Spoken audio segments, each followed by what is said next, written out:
A paz do Senhor para todos meus amados e queridos irmãos.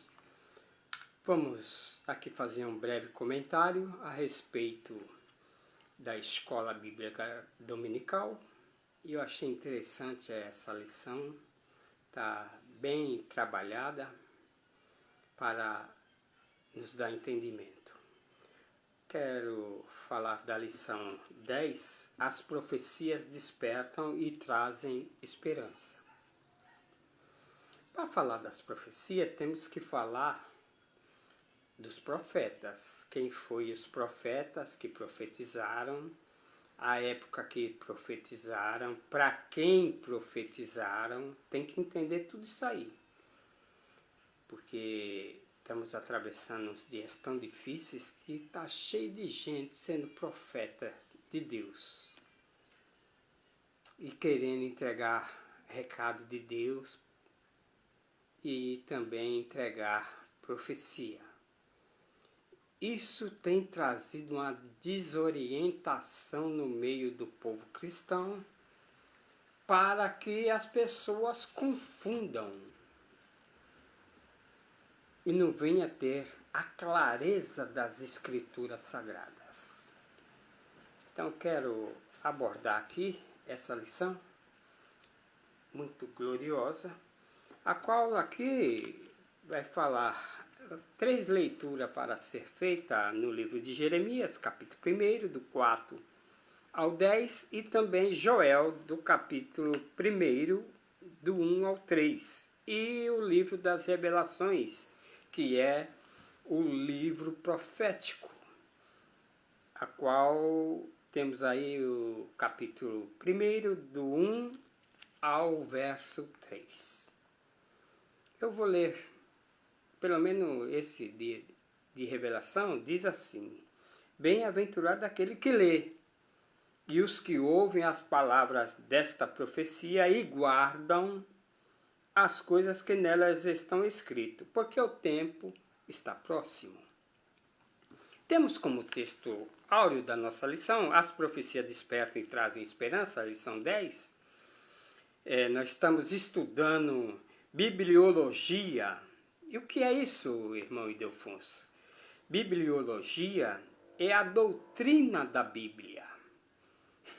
As pessoas usam Bíblia de qualquer jeito aí, mas ela tem a sua doutrina. Não é porque é Bíblia que vamos sair dando bibliada para os outros. Não é que nem o Chacrinha na época, quem assistiu, que dava bacalhau, olha o abacaxi, olha a mandioca do Chacrinha. Não é isso não, meu filho. Bíblia, para se falar dela, tem que conhecê-la. Para falar de Deus, tem que conhecer o Deus da Bíblia. Ninguém se engane com palavras vãs. Até papagaio fala. Papagaio aprende a falar e depois ele fica falando. E não é bem assim. Não é bem assim as coisas de Deus. Temos como textuário: bem-aventurado aquele que lê, olhe bem, os que ouvem as palavras dessa profecia. Qual é a profecia? A palavra de Deus. E guardam as coisas que nela estão escritas. Olha bem, é um complemento. Tem gente aí que... Não, eu guardo. Guarda, mas não ouve. Guarda, mas não lê. E assim vice-versa. Então nós vamos aqui essa breve introdução dessa lição. Os profetas foram pessoas escolhidas por Deus para anunciar as revelações ou a revelação. A mensagem profética tinha propósito de gerar despertamento, arrependimento e também fortalecimento da fé e da esperança. Se a mensagem que muitos trazem aí não tem essas qualidades aqui descritas, pense bem. Então nós vemos aí que o conteúdo do Apocalipse, visto que se trata de uma mensagem profética, direcionada para quem? Para quem é essa mensagem? Direcionada à igreja. E quando eu falo a igreja de Cristo, eu não estou falando de denominações. Igreja presbiteriana, batista, ortodoxa ou congregação cristã, assembleia de... Não estou falando de Deus é amor. Não estou falando aqui de igrejas.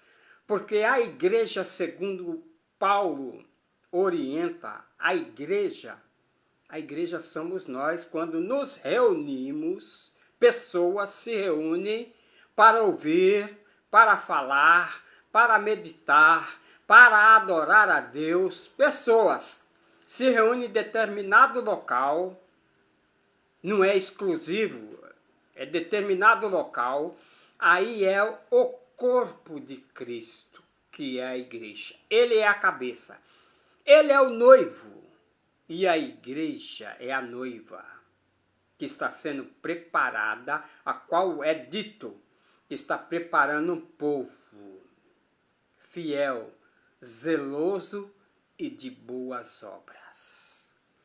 Não puxe sardinha para a denominação que você se encontra ou a que se levantou.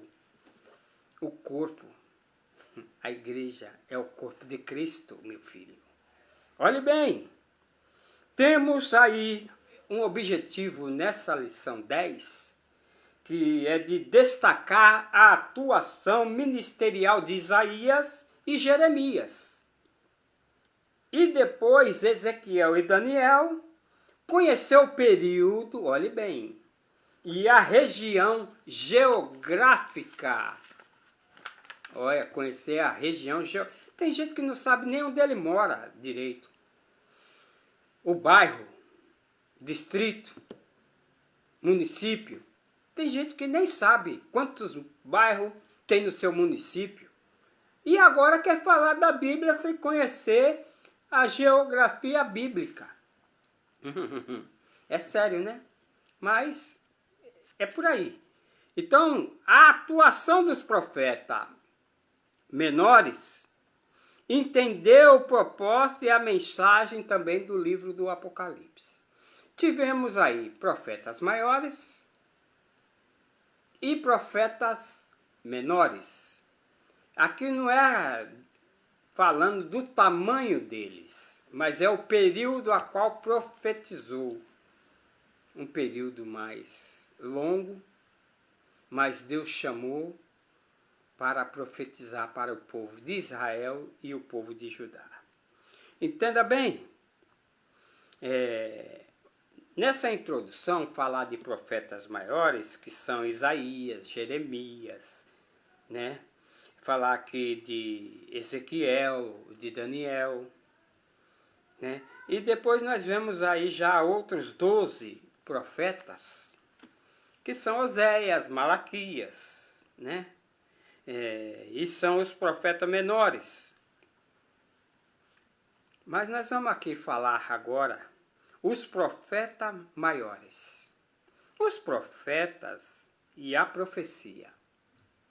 Tópico primeiro, os profetas maiores. Item 1, os profetas e a profecia. A palavra grega profetes significa proclamador e intérprete da revelação divina. Entenda bem. E já no hebraico a palavra frequentemente usada é nabi, como sendo aquele que declara uma mensagem em nome de Deus. Nabi. Profeta tinha acesso à presença de quem?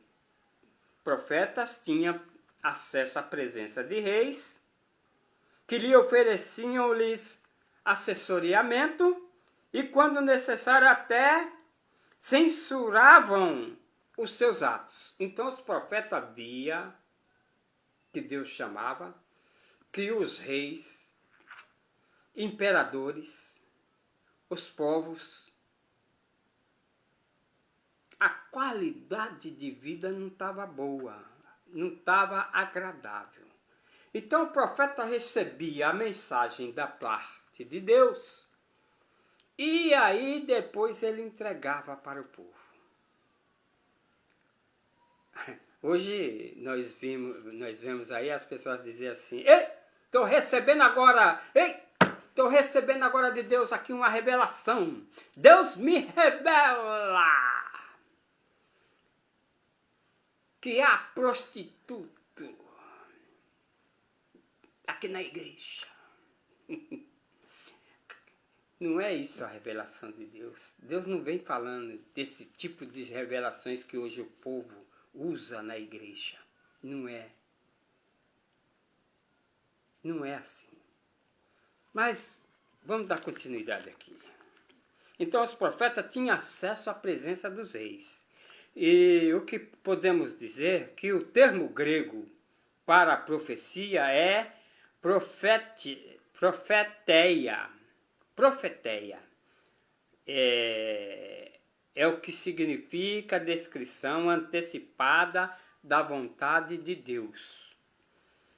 Quer como referência ao passado, do presente e também do futuro. Né? Aí nós vemos que no livro aqui da Palavra de Deus, no livro aos Hebreus, capítulo 1, nós observamos uma coisa importante aqui, no livro aos Hebreus. Eu gostaria de ler convosco. Diz a palavra de Deus dessa forma. Olhe bem, preste atenção. Havendo Deus antigamente falado muitas vezes, de muitas maneiras, aos pais pelos profetas, e nos falou nesses últimos dias pelo seu Filho, a quem constituiu herdeiro de tudo, por quem fez também o mundo. Veja bem, Deus falou por intermédio do seu Filho e hoje fala pelo poder do Espírito Santo quando há lugar na vida das pessoas e de quem vai ser mensageiro de entregar a revelação divina, que é a palavra já revelada. Olhe bem. Então, os profetas, aqui, Isaías e Jeremias. Vou falar um pouco aqui do profeta Isaías, né? Jeremias, eles profetizaram para o reino de Judá. Agora, Isaías profetizou e denunciou o quê? E que local ele profetizou? Ele denunciou a rebeldia do povo e apontou o cativeiro como juízo. Olha, se vocês continuar procedendo dessa forma, Deus vai entrar com providência e vai levá-los para o cativeiro. E o profeta veio falando. E o profeta Isaías foi um dos contemporâneos que passou por outros períodos de outros reis e ali falando do que Deus tinha preparado e o que Deus revelava para falar. Veja bem, predisse o retorno de Judá, quando olhamos lá no capítulo 5, né, ele prediz o retorno do povo de Judá. Aí o profeta Isaías, aí no capítulo 5, Deus faz aí, chama a atenção do profeta de uma maneira tão linda que a gente observa aqui que, olha, ele fala a palavra de uma vinha e sua aplicação. Que agora cantarei ao meu amado o cântico do meu querido, a respeito da sua vinha. E o meu amado tem uma vinha em um outeiro fértil. Aí ele vem descrevendo. E a cercou, a limpou das pedras, e as plantou de excelentes vides. E edificou no meio dela uma torre, e também constituiu nela um lagar. E as esperava que desse uvas, mas deu uvas bravas. Ele faz a comparação aqui do povo de Judá, do povo de Israel.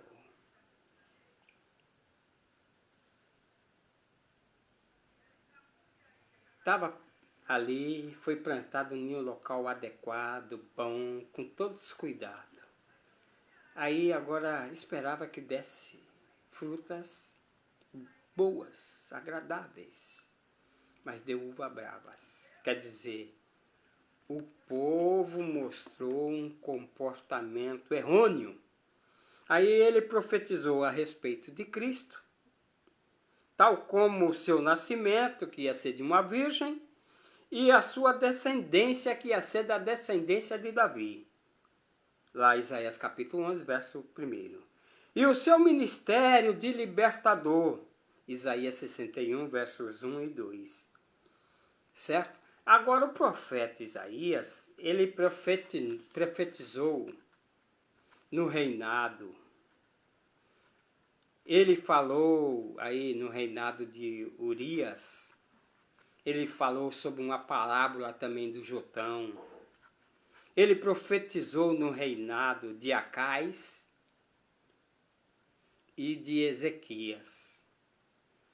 Contemporâneo, ele falou a respeito da destruição de Samaria pela Assíria, que a Síria ia dominar, ia entrar, ia dominar o povo, e a resistência de Jerusalém, e ao cerco das tropas de Senaqueribe.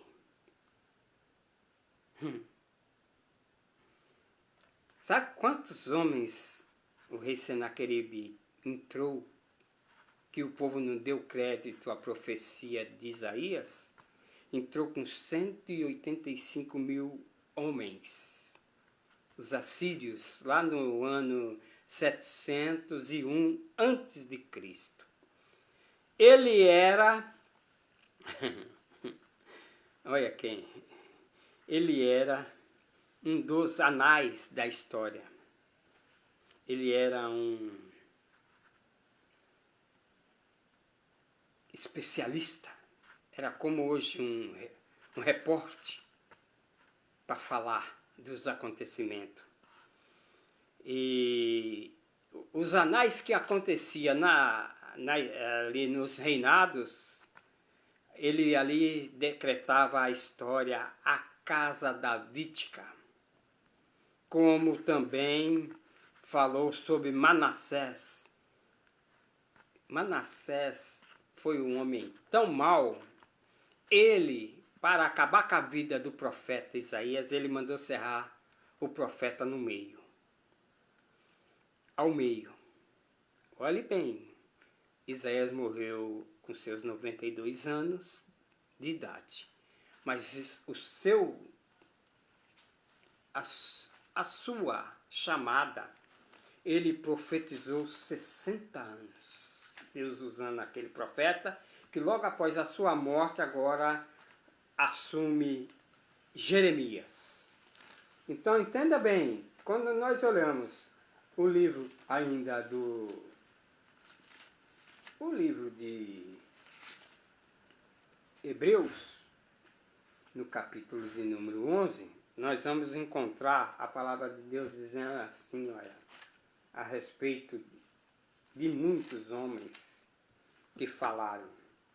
Diz assim, e pela fé também a mesma, olha, pela fé, no capítulo aí 11, verso 37, diz assim, e foram apedrejados, cerrados, tentados, mortos ao fio da espada.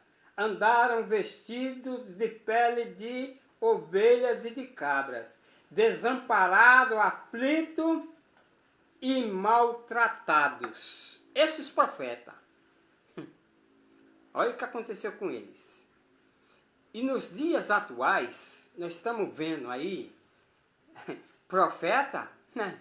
Profeta para dar profetada para a igreja, se não der o que ele quer em valores, hotel para pousar, e às vezes o hotel tem que ser 5 estrelas, um carro ir buscar no aeroporto, nossa, é uma grande... O paletó tem que ser microfibra, sapato de couro alemão, ai,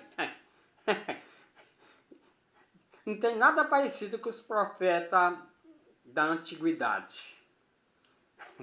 Mas olhe bem, o mesmo que profetizou na mesma época que o povo foi levado pela Assíria, pelas mãos de Senaqueribe, por Nabucodonosor, Deus usou esses aí, olha, para levar para o cativeiro, que ficaram 70 anos no cativeiro. Aí Isaías profetizou antes, quer dizer, pré e pós cativeiro. Deus usou o profeta e não deixou nada que não fosse necessário de falar. Agora, Manassés, o rei Manassés, tira a vida de Isaías, cerrando ele no meio. Aí aparece profetizando Jeremias. E Jeremias faz um lamento tão grande que nós vemos aí no texto da leitura aqui, dizendo que, ai, eu sou uma criança.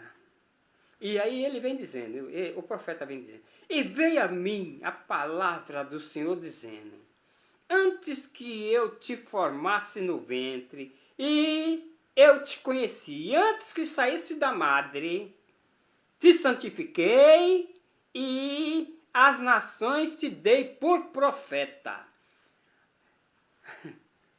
A maneira exclusiva de Deus falar, né? Aí ele disse, ah, Senhor Jeová, eis que não sei falar porque sou uma criança. Conhecido como profeta chorão, Jeremias, mas o Senhor me disse, não digas que sou uma criança, porque aonde quer que eu te enviar, irás, e tudo quanto eu te mandar, dirás. Eu fico olhando e vendo também, quando Deus chamou Moisés, e ele, eu não sei falar diante do rei, de Faraó. Aí, fique tranquilo, Moisés. Ei, não sabe não? Não sabe falar? Tudo bem. Olha teu irmão Arão aí. Ele falará por vós. Não tem aqui como querer escapar quando Deus quer dar direção para alguém falar em seu nome. Muitos querem brecar, muitos não querem deixar, mas é investir contra Deus. Mas olhe bem, aí entra em cena o profeta Jeremias. E o profeta Jeremias, diz o texto, veja bem, não foi diferente do profeta Isaías. Igualmente, vaticinou a queda de Judá. Vaticinou, quer dizer, proclamou a queda de Judá por causa do pecado. Quando olhamos aí Jeremias no capítulo 1, e o verso 16, diz o texto assim, olha bem. E eu proclamarei contra eles. Eu proclamarei contra eles e os meus juízos por causa de toda a sua malícia. Pois me deixaram a mim e queimaram incenso a outros deuses estranhos e se curvaram diante das outras ou das suas obras das mãos de outros deuses. Isso não foi só, não. O profeta Jeremias, Deus usou ele para falar de várias formas. Explicou. Ele foi parar até, jogaram ele no poço. Jogaram Jeremias no poço para tentar tirar a vida dele. Mas a mensagem dele foi essa. Profetizou a queda de Judá por causa do pecado, anunciou a restauração dos remanescentes. Quem é os remanescentes? Por quê? O período que o povo estava atravessando no cativeiro, aqueles que foram trazidos de Jerusalém para o cativeiro, muitos deles iam morrendo. E ia nascendo novos judeus. E aí, esses são os remanescentes. Mesmo assim, não ficou sem receber a palavra profética, porque esse período de cativeiro, Deus continuou usando profeta. E esse profeta, a qual aqui Jeremias, aqui, ele aí no capítulo 50, diz o que? No verso 19 e 20, olhe bem, diz assim: E farei tornar Israel para a morada, e pastará no Carmelo, e em Baçã, e fartear-se-á a sua alma no monte de Efraim e em Gileade.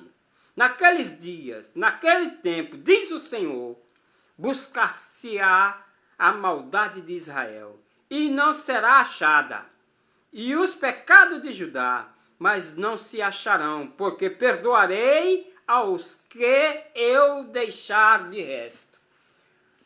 Então esses remanescentes, ainda eles pecando, Deus ia usar de bondade, misericórdia, e ia perdoar os pecados. Não só isso, ele também, Jeremias, profetizou a chegada de Cristo como um renovo de justiça para a vida do povo.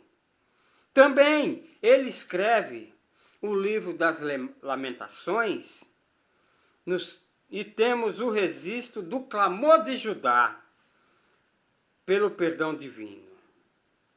Aí agora, Judá começa a clamar por perdão.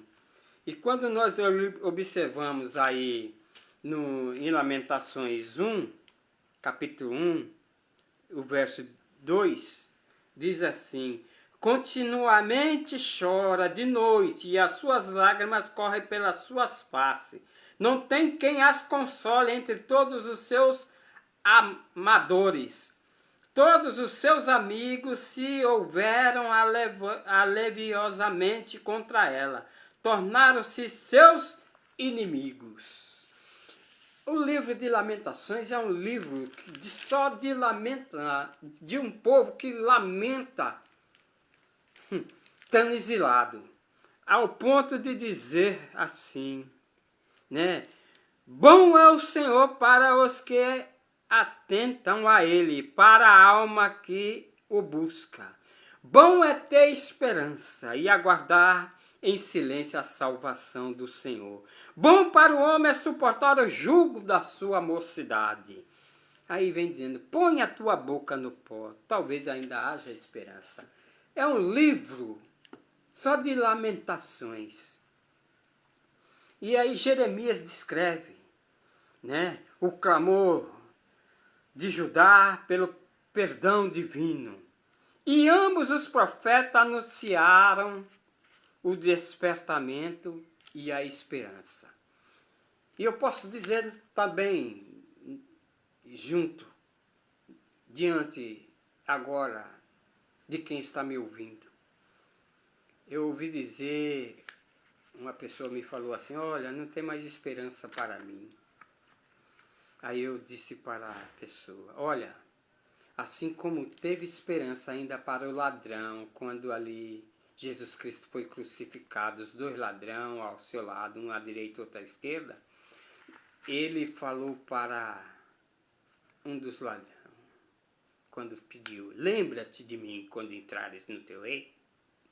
Aí Jesus falou, hoje mesmo entrarás. Então, ainda há esperança para você. Nada está perdido. Ainda há esperança para a tua vida, para começar de novo como um renovo, para começar de novo o teu matrimônio, para começar de novo o teu relacionamento com seus familiares. E o principal, o relacionamento para com o teu Criador, nosso Deus. Há ainda esperança para ti. Os profetas Ezequiel e Daniel, que também profetizaram na Babilônia. Quando profetizaram ali na Babilônia, Judá estava no exílio já. E tinha o coração obstinado. Então, olha bem, Deus usou os profetas, mas o povo era rebelde, coração, semblante obstinado, semblante duro. E quando Deus começa a usar o profeta Ezequiel, e o profeta Ezequiel fala nas suas palavras dessa forma, e Deus fala pela boca do profeta assim, e disse-me, filho do homem, põe-te em pé e eu falarei contigo. Então entrou em mim o Espírito quando eu falava comigo, e me pôs em pé, e ouvi o que lhes falava. Olhe bem, ele recebe de Deus pelo Espírito. Eu fico vendo hoje, nossa, dá até nojo essas redes sociais, Facebook agora, o que tem de gente dando profetada, que não tem nada a ver com a fé cristã. Aí aqui diz, e disse-me, filho do homem, eis que te envio aos filhos de Israel e às nações rebeldes que rebelaram contra mim. Eles, seus pais, prevaricaram contra mim até este mesmo dia. E os filhos são de semblante duro, obstinado de coração. E eu te envio a eles, e lhes dirá assim, diz o Senhor Jeová. E eles, quer que ouçam, quer que deixem de ouvir, porque eles são casa rebelde. Então Ezequiel, ele lembra de que a restauração requeria arrependimento. E onde não há arrependimento, não tem como receber perdão.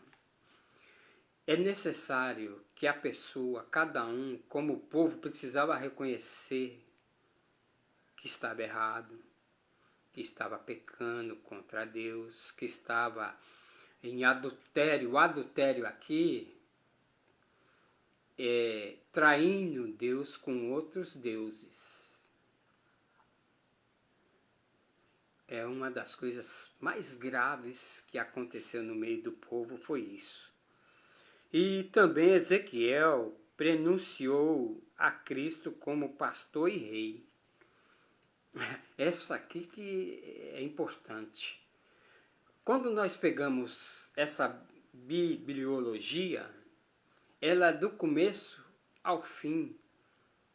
Os livros compostos que escolheram, que passaram no canon, esses todos falam a respeito de Cristo. Cristo está no meio.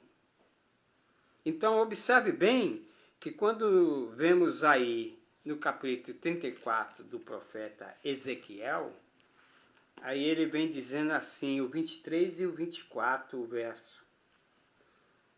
E levantarei sobre elas um só pastor, e ele as apacentará. E o meu nome, o meu servo Davi, a quem has de apacentar, ele lhe servirá de pastor.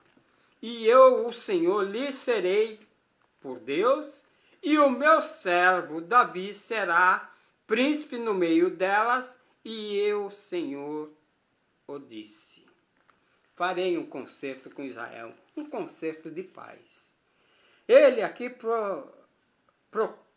proclama a pessoa de Cristo, que ia vir da descendência de Davi. E aí ele relata que ia ser só pastor.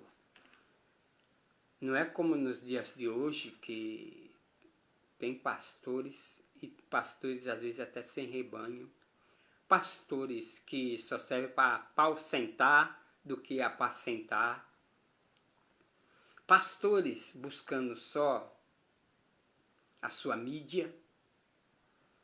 E aí diz assim o profeta aos pastores da época. Veja bem. Filho do homem, profetiza contra os pastores de Israel. Profetiza e diz aos pastores, assim diz o Senhor Jeová. Ai dos pastores de Israel que apacentam a si mesmo. Não sei o que estou falando, não. É o profeta Ezequiel. E não apacentarão os pastores as ovelhas. Comeis a gordura, olhe bem, é igual, eu estava vendo agora cedo, Valdomiro, não posso nem chamá-lo de pastor. Valdomiro pedindo de 10, de 5 mil, 3 mil, 2, de 1.000, de 500 reais aos empresários, fazendeiros, para contribuir. E fora os que mensalmente contribuirão com 70 reais. 10 pessoas dá 700. 100 pessoas, 7.000.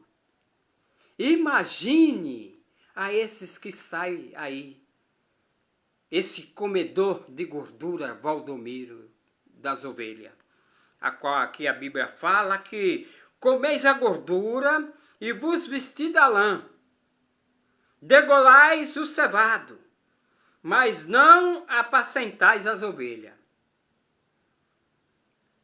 Eu nunca vi nenhum ministério do jeito que eles falam para recolher dízimos e ofertas e pegar e dar aos pobres e necessitados. Não vi. Até agora eu não vi. Aí diz assim, a fraca não fortalecestes, e a doente não as curastes. A quebrada não ligastes, a desgarrada não tornaste a trazer de volta. E a perdida não a buscastes, mas dominais sobre elas com rigor e dureza. Olha a qualidade, parece que lá, nos anos, aqui 580 a 600 anos antes de Cristo, o profeta aqui profetizando, parece que os dias não é diferente como os de hoje. Aí o profeta Ezequiel, né, porque Daniel profetizou no reinado de Ciro, já era uma outra dinastia. E quando eu falo dinastia, porque quando Nabucodonosor dominou Jerusalém e trouxe para a Babilônia, lá ele teve um sonho, ele construiu uma estátua dele E o sonho que ele teve um sonho de uma estátua, cabeça de ouro, peitoral de prata, cintura de cobre, as pernas de ferro e os pés de ferro e barro. Tudo isso foi as passagens que aconteceu com o povo de Israel e com o povo de Judá e os reis a qual passaram nessa dinastia, e esses profetas, tanto maior como profeta menor, profetizaram em relação à qualidade de vida do povo. Então aqui Ezequiel profetizou falando ainda desses pastores. Muitos até falam assim: o Senhor é meu pastor e nada me faltará. Eu tenho Ele como pastor. Aqui nós temos aí, e muitos deles, Jesus falou que era guia de cego e falou como se fala para os fariseus, para os saduceus. Esse povo me honra com os lábios, disse o profeta Isaías, mas o seu coração está distante de mim. Essas pessoas hoje faz tudo para ganhar um prosélito, depois faz tudo para lançá-lo no inferno. Lá no capítulo 23 de Mateus, relata isso. Então, se o povo lesse mais Bíblia, o povo não caía nessas arapucas que está cheio hoje. Mas aqui o profeta Daniel também foi para o exílio. Aqui o rei Dario e o rei Sírio, eles levaram esses jovens para ali fazer uso ali no palácio. E um deles foi Daniel. Também foi para o exílio, porém como um dos oficiais da corte. Ele não foi aqui, um escravo, mas que tinha as regalias. E quando nós olhamos aí o capítulo 5 de Daniel, no verso 5, 29, diz assim a palavra de Deus, olhe bem. Então me mandou Belsazar, já outro da dinastia Belsazar, que vestisse a Daniel de púrpura e que lhes pusesse uma cadeira de ouro e ao pescoço e proclamassem a respeito dele que havia de ser o terceiro dominador no reino. Naquela mesma noite foi morto Belsazar, rei dos caldeus. Então dominou o início, ouro, cabeça de ouro, Nabucodonosor. Depois veio os medo-persas, depois vieram, dos medo-persas vieram a Grécia veio e dominou os medo e os persas. Depois Alexandre o Grande, que dominou na Grécia, ele foi dominado pelos romanos. E depois dos romanos vieram os imperadores, e o último deles foi Constantino. Mas aqui Daniel, ele entendeu que o cativeiro duraria 70 anos. Ele entendeu da parte de Deus, quando aqui ele relata, no capítulo de número 9, verso 2, ele dá esse esclarecimento, e no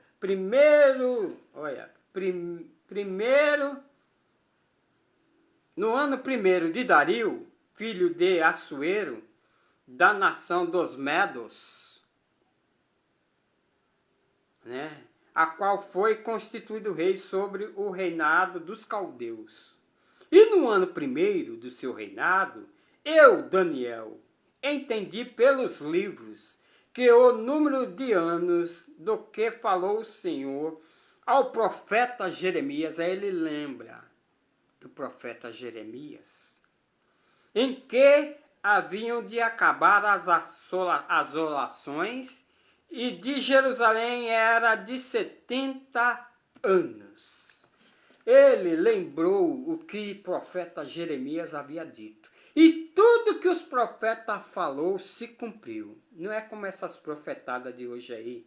Eu estou até agora aguardando metade de uma profecia que uma irmã começou a falar e ela...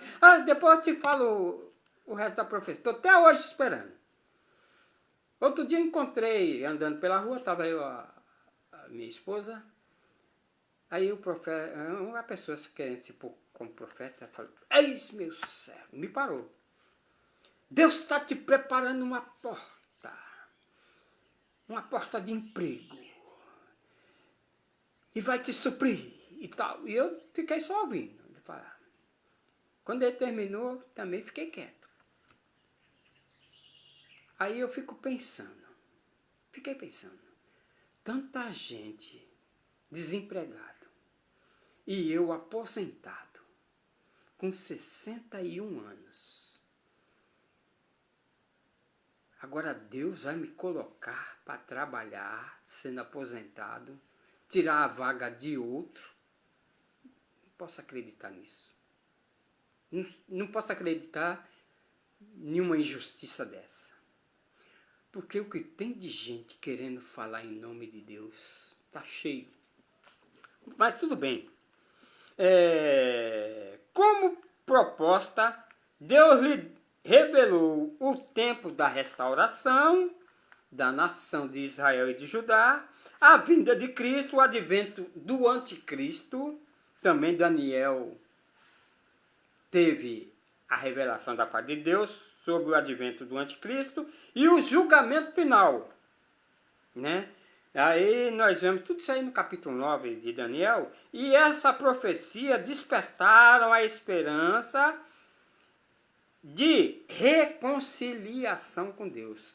É momento propício aí para o povo se arrepender e reconciliar com Cristo. Então nós vemos que aí o ofício do profeta também era conhecido por vidente, função de ser vidente e portador da palavra.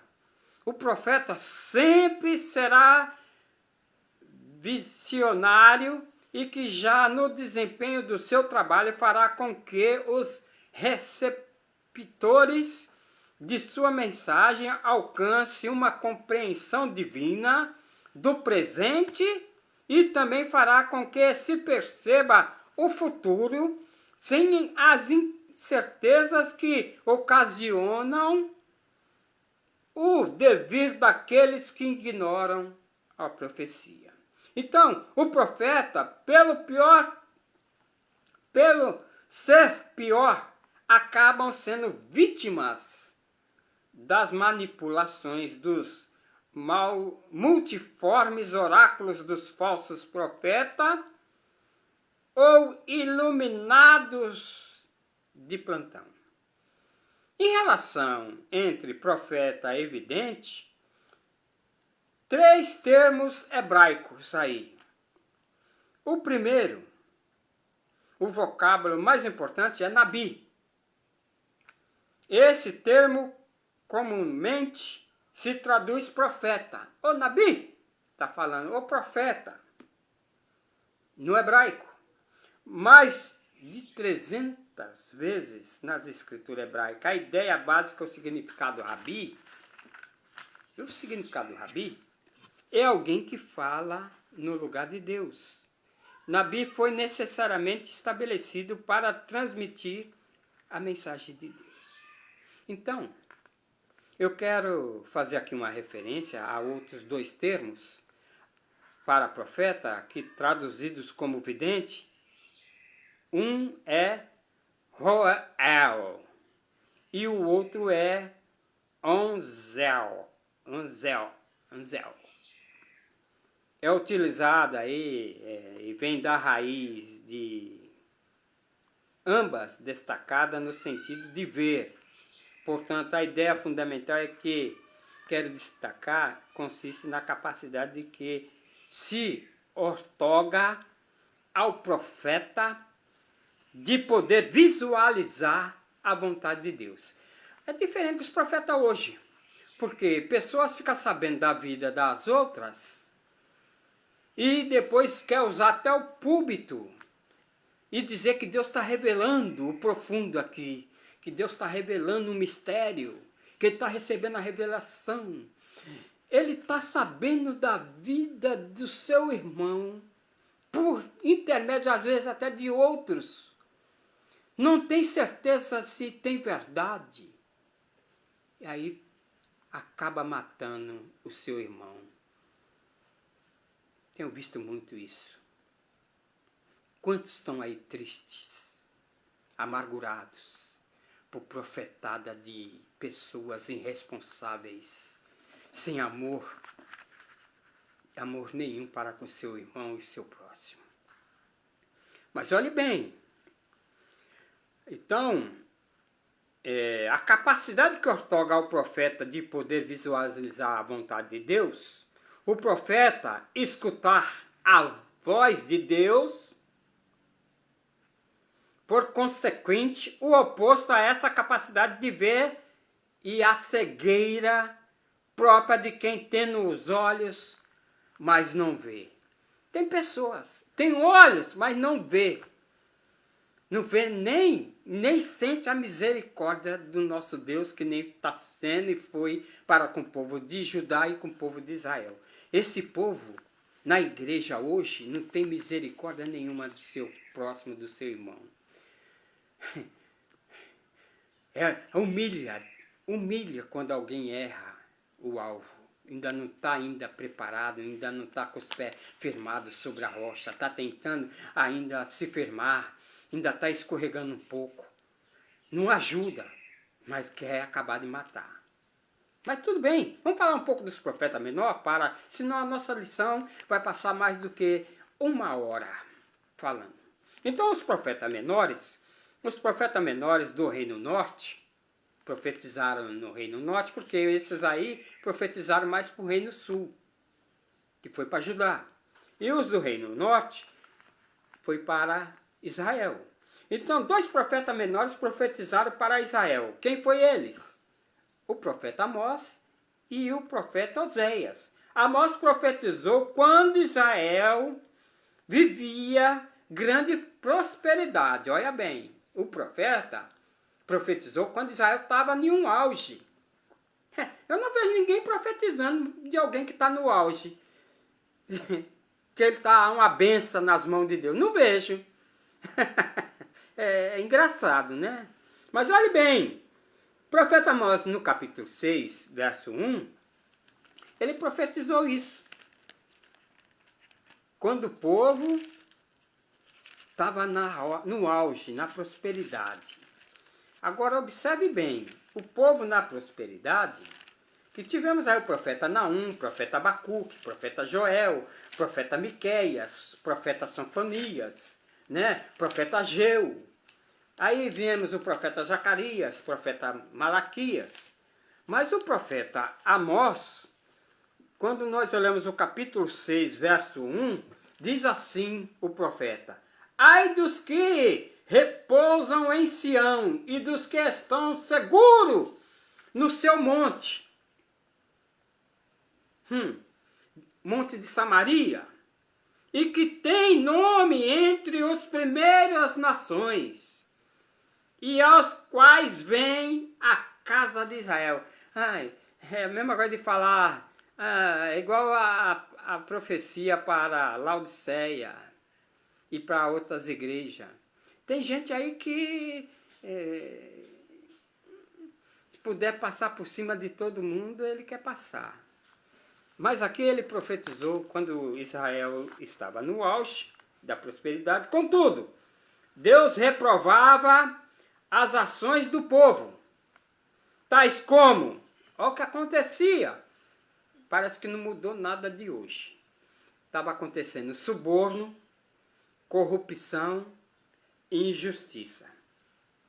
Quando nós vemos Amós capítulo 2, verso 6 ao 8 e do capítulo 5, verso 11, em razão disso Amós vaticinou, quer dizer, relatou, proclamou o cativeiro como julgamento. Vocês vão continuar nessa vidinha aí, com suborno, corrupção e com injustiça com o povo, tudo bem. Não se preocupe não, vocês podem viver assim. Mas uma coisa é certa, vocês vão para o cativeiro. Quando aqui no capítulo 6, verso 7, diz assim: eis que agora ireis em cativeiro entre os primeiros que foram cativos, e cessarão os festins dos regalados. Aí acaba toda a festa. É porque quando as pessoas se acham que daqui um pouco todos vão ver que não é.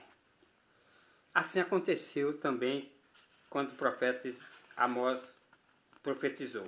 Não só isso, agora vem o profeta Oséias. Condenou a infidelidade de Israel. O que é a infidelidade de Israel?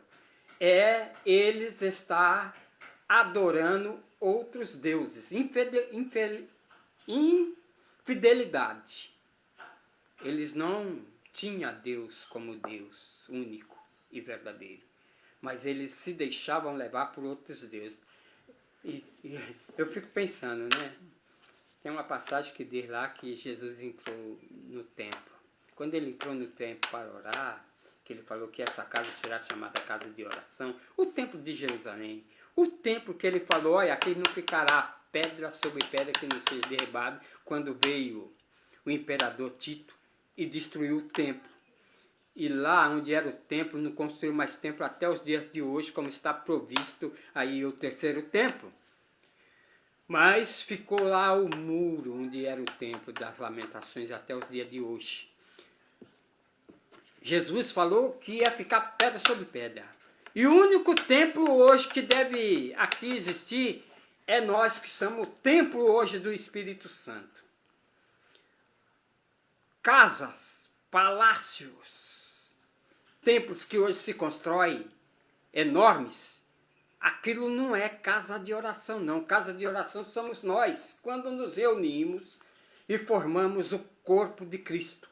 Olhe bem, aí o profeta Oséias condenou a infelicidade de Israel como uma meretriz.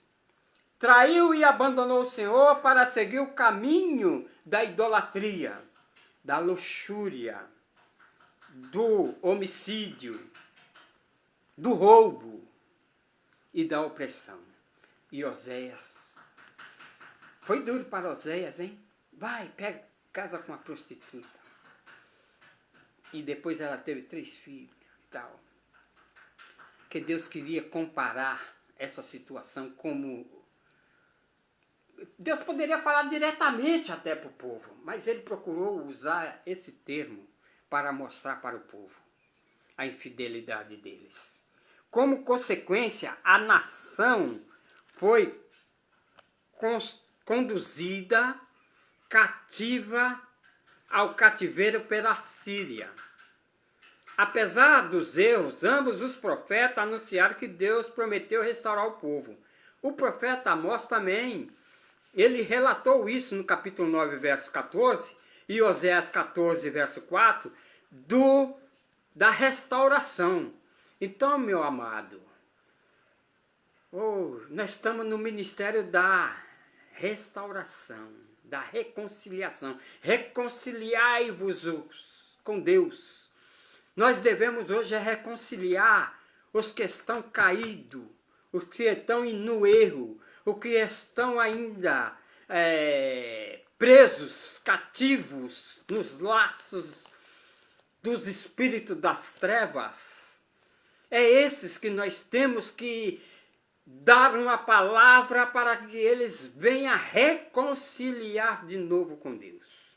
Então, os profetas, aqui temos os profetas pré-exílio. Por que pré-exílio? Os profetas de Judá pré-exílio são 4. Joel, que pregou o arrependimento, profetizou o derramamento do Espírito, e também Miqueias, que denunciou a falsa espiritualidade. Olha bem, ninguém denuncia a falsa espiritualidade nos dias de hoje. Mas Deus vai levantar e tem levantado homens para falar contra a falsa espiritualidade que esses homens estão tentando fazer. Olha bem, Miqueias capítulo 2, verso 11, capítulo 3, verso 11, anunciou também a destruição de Jerusalém e também do cativeiro babilônico e a restauração de Judá. Abacuque, que também reclamou, profeta Abacuque, seus escritos, esses profetas menores, os escritos são o rolo, foi escrito são pouco o rolo. Mas Abacuque, que reclamou da violência, do litígio e da sentença distorcida, vaticinou que Deus usaria os babilônicos para, olha bem, punir a nação. Ele avisou, Deus não se deixa escarnecer.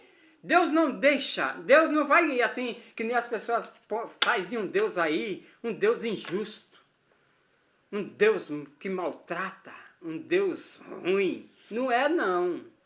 Deus usa os profetas para falar, notificar o erro, para que o povo venha se corrigir, para depois que toda ação tem uma reação. O que o homem semear, ele vai colher. Então diz aqui que o profeta Deus usaria os babilônicos para punir a nação. E aí entra em cena agora Sofonias, que apontou os pecados dos príncipes, a destruição do grande dia do Senhor ia chegar e a restauração dos remanescentes. Como eu já disse, os que nasceram em cativeiro. E que todas as profecias abordam o juízo, mas enfatiza. Olha, todas abordam o juízo, mas também enfatiza a misericórdia divina em prover o livramento. Agora os profetas pró-exílio, eu falei do pré-exílio antes, e agora do pós-exílio, as profecias de Judá pós-exílio são 3. Quem profetizou? Ageu, que persuadiu o povo a reconstruir o templo. Que agora aqui, já que o povo já estava terminando o cativeiro, e aí precisava agora construir o templo. Que a glória da primeira casa será maior do que a da primeira. Aí assegurou que desta casa seria maior do que a primeira. Aí vem Zacarias, que anunciou o povo e Zorobabel concluírem o templo. Aí agora Deus toca no coração de Zorobabel para aceitar e o povo voltar a construir, restaurar. E nesse período também vai entrar aí em cena Neemias, o copeiro, Aí Zorobabel para construir o templo, e a mensagem que não era nem por força, mas nem por violência, mas pelo meu espírito. Eu fico vendo hoje que as pessoas querem levar as outras até por força para a igreja. E quem não vai para a igreja está condenado. E quem não faz os trabalhos da igreja está crucificado. Eu não vejo a Bíblia ensinando isso, mas vamos lá. Aí vem Zacarias no capítulo 4, verso 6, anunciou a vinda também do Messias, como o renovo do Senhor. Malaquias agora entra com a palavra. Ele entra, repreendeu os deleitos do sacerdote. Olha bem, ele repreendeu os deleitos do sacerdote. Quer dizer, os afazeres que o sacerdote tinha que fazer e não estava fazendo, não estava cumprindo. E os pecados do povo, a negligência com os dízimos e as ofertas. Olha bem, acho que só Deus para levantar um profeta nos dias de hoje, viu? Para falar a respeito dessas coisas. E também o livro encerra o cânon do Antigo Testamento conclui com a promessa de que o dia do Senhor está vindo. Agora os demais profetas, os profetas Jonas, foi enviado para pregar em Nínive, a capital da Assíria, né? A mensagem era de destruição por causa da maldade do povo, porém a nação se converteu e Deus concedeu o juízo sobre ela, não destruiu a nação. Mas os assírios foram destruídos pela insistência em praticar a crueldade. As pessoas hoje, os evangélicos, muitos deles ainda não conhecem o dom do bem, mas ainda lutam e praticam o mal contra o seu próximo. Ainda. E dizendo que está andando com Deus, que está andando com Jesus. Mas Nínive foi destruída, né? Por causa da crueldade deles.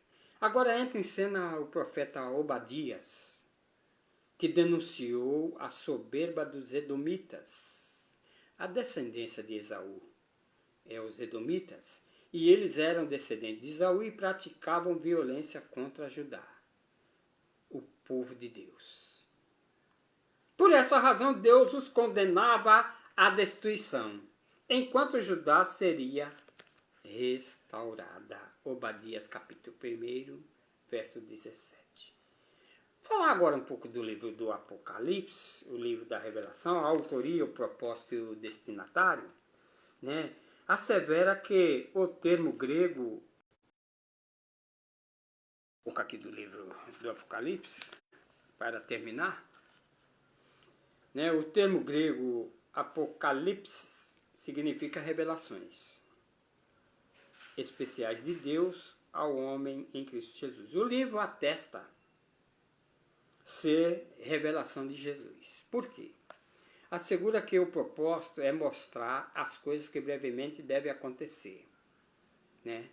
Aí o apóstolo João, como seu autor, os destinatários são identificados pelas cidades das 7 igrejas da Ásia Menor, a qual é Éfeso, Esmirna, Pérgamo, Tiatira, Filadélfia, Laodiceia e Sardes. E o livro encerra o cânon no Novo Testamento e revela a vitória final no reino de Deus. É uma mensagem de esperança, porque na revelação de Cristo disse a João: escreve as coisas que tem visto, as que são e as que hão de acontecer.